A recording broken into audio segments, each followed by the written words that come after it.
அளவும் கொடுங்க அப்பா. ஹலோ தம்பி. பா சொல்லுப்பா. எங்கப்பா இருக்க? வேலையில் இருக்கப்பா. சரிப்பா சரிப்பா. சாப்பிட்டியா? சாப்பிட்டப்பா. சரி சரி. என்னப்பா சாப்பிட்ட? மீன் குழம்பு மீன் வறுவல் சாப்பிட்டப்பா. நல்லதுப்பா நல்லதுப்பா.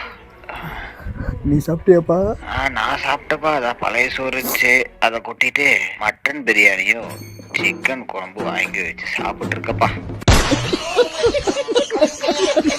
சரிப்பா, ஒரு 15 ரூபா இருந்தா அமுச்சு அப்படியா பாக்க. என்னப்பா போனதும் 10 ரூபா போட்டு விட்டேன். ஆடா அமுச்சு விடுப்பா, வைக்கிறேன். யாரை விட்டு தூது சொல்லி நான் அறிவேன் மனசே, உள்ளமும் புண்ணாச்சு காரணம் பெண்ண